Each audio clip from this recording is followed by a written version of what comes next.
Hello, my name is Jason Stephenson, and I teach high school at Deer Creek. And this coming school year, I will continue to teach creative writing and student council for half day, but for the other half, I will be the secondary curriculum, instructional technology, integration specialist. So I'll be working with high school and middle school teachers. And I was on the standards writing committee for English language arts. And out of all 8 standards, one that I'm a huge fan of is Standard 8, Independent Reading and Writing. So Standard 8 is it's the last of the great 8. Okay, we have 8 overarching standards in English language arts, and we begin with speaking and listening. It seemed like a natural way to begin, and so whenever we were structuring the order of the 8 standards, we thought that the final one, the 8th one, should be independent reading and writing, because that is the end goal for our students. We should be teaching ourselves out of a job so that students can read and write on their own with increasing confidence, with increasing complexity in what they write and in what they read. And that's why we placed it there. It can't necessarily be assessed by a standardized test, and that's fine with me. As a literacy expert, as an English teacher, as a reading teacher, as a writing teacher, whatever it is that your role is in a school, you can assess that, and you can watch your students grow as they're becoming more independent in what they read and what they write. Creating in students a love of reading and a love of writing will help them to be independent readers and independent writers. And if we want an informed, mindful, caring populace, if we want good American citizens, then those people need to be readers and writers. That's the America I want to live in, where everyone loves to read and write, where there's a press conference when an author is dropping a book instead of a press conference when an athlete is getting selected for a new team. That's the America I wish we could have. And Standard 8 is a step in that direction. If our students are going to grow as readers and grow as writers, they need to be given choice in what they read and in what they write. And if they're going to gain increasing independence as readers, as writers, then we can foster that as teachers. As far as reading goes, we need to give up some of our classroom time so that students have time to read what they want to read. It might be a magazine, might be the newest, hottest young adult title, but maybe it's a book that's been sitting in their family's study for years and they've seen their mom or dad read it and they want to try reading that as well.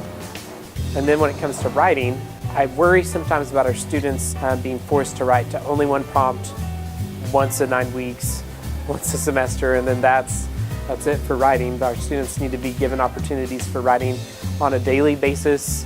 I know that's hard. I know there's lots of curriculum to get through, but even if it's a quick little exit ticket out the door where they're writing about what they've learned, or maybe they're writing a 2-voice poem from perspectives of 2 different characters based on a book that they've recently read. Oh gosh, if my students are going to be writing all the time for different purposes, different audiences, in different genres, then am I going to have to grade all of those pieces of writing? And the answer is no. Maybe they're writing for a partner that they're going to share with after the quick write that you do.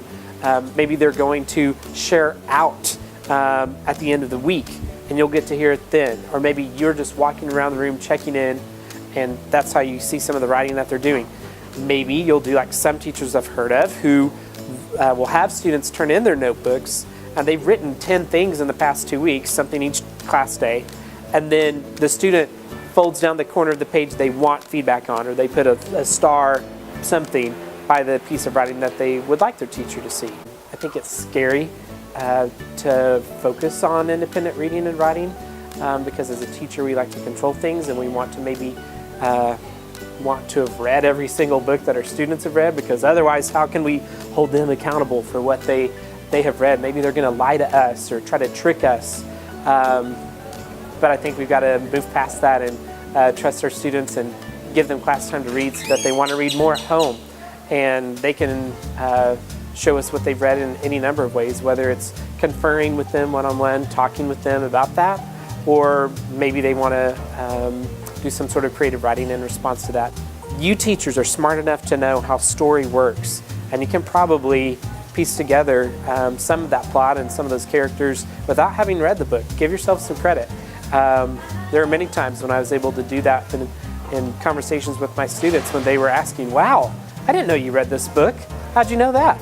And I'd say, well, I haven't, but I know how story works. I know how theme and symbolism and characters work. So I kind of guessed, and I got lucky there. Really, it wasn't luck, right? It was a skill. And I only got there, right, because I'd had all this practice and time reading and writing independently. So it's important that we model that for our students as well, that we're sharing with them our reading lives, our writing lives, so that they see that we're still practitioners of the language arts well into adulthood. That is not just a subject I teach, but these are activities that I am passionate about. Independent reading and writing, it's exciting for students, it's exciting for teachers. It might be a little bit scary for teachers to give up that control, but it's so well worth it. Whenever you see at the end of a school year, a student comes to you and can say, look at all these books that I've read, or man, I didn't think I would ever like reading again, but after your class, I did. You can reach me on Twitter. My Twitter handle is teacherman82, and you can also find me on my blog. I occasionally write there, and that is dcjason.wordpress.com. I've blogged there off and on for a number of years about different things with literacy, so check me out online either of those ways, and I'd love to be in touch if you have questions about this independent reading and writing thing. I do have one blog post in particular about how I kept track of all the different kinds of books that my students had read, because I gave them a genre challenge. So all that's on the blog if you're looking for some tips and tricks on how to incorporate that. Thank you so much for all that you do for students. Thank you for modeling what it is to be a reader and writer, and best wishes as you continue to work with students and getting them to become independent readers and writers.